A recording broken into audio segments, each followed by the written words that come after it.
Lydia, ano na eh, marunong, masaan na eh. Nung ano nga, nung wala kayo, sabi na matulog ka muna. Eh, hindi ako tutulog, baka Tumawag nga sabi niya, hindi ako matulog kasi hindi na ako nagising. hindi ako matulog kasi pakainin ko yung tuta, baka matulog ako, hindi na mapakain. Yan, sa Madison ba? Oo, sa- Natulog daw siya, pero siya. Ano eh, responsable na eh, marunong naman kami eh. Sila po na sila. Hindi ba Ito, Simple lang. nasa Amusog kami. Nakaraos na rin yung anak ko, pangalawang anak niya. Hindi, free lang. Sabi ko. Sabi ko, ikaw na. Paano yung ano? Katayin ko man sa pagkain na. Bagal na kasi kumain. Yan guys, sa layo ng biniyaya namin, nakarating din kami rito. Asawa naman ng Diyos.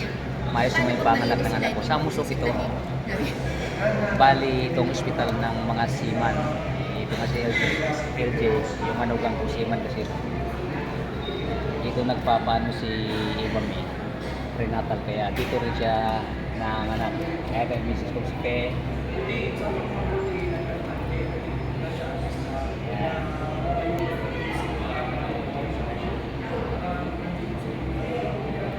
Pinalan namin ng sabaw.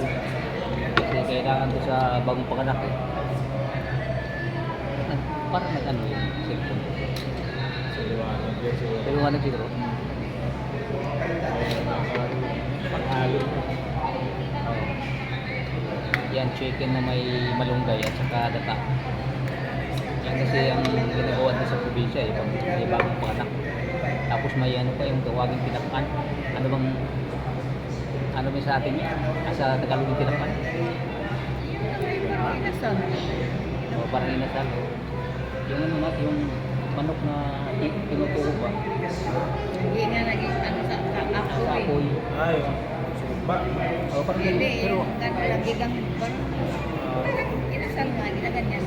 hindi talaga inano sa Tapos yung baga. tiim-tiim yung tubuan niya na. Wala yung Yung baga. bago. Hindi ka masadanhan yung luto. Parang Parang itsun yun. Yun. Ang bango pa naman nung maliliit pa kami. Nakahangil doon sa taas. Kaya sarap kainin yun. Yan ang ginagawa ng mga matatanda ko. Kuha lang, nanay mo, tinugong. Dahil mo ito ibabaw ko. Ay, hinihimay yun. Tapos ilagay doon sa lugaw. Parang pang tahog ba? Mabango yun eh, yung manok na inasal ko sila. Anis kasi yun eh. Pa namin nakita yung baby. Naiulay pa sa nanay. Iningnan ko siya.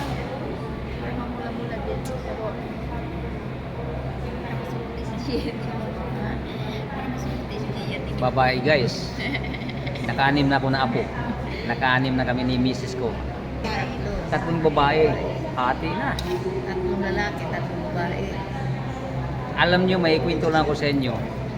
Nung yung panganay nito, ng anak kong si Ibami, parehas ang oras ang labas ng pangalawa niya ngayon. At saka parehas ang pitsa. Nagkakatalo lang sa buwan. Abril yung panganay, itong pangalawa ay Mayo na. Pero bira lang yan ganyan guys. Dahil sa oras parehas. Parehas ang oras at saka pitsa. Ang pagkaiba lang siyempre ang buwan hindi na tapat doon sa pangalan na Abril, Mayo na ito. Bira lang guys mga ganyan, no? At pasalamat kami sa Panginoong Diyos dahil maayos naman yung panganak niya, hindi naman siya nahirapan. Hanggang dito lang po muna. Bye-bye. God bless us all always.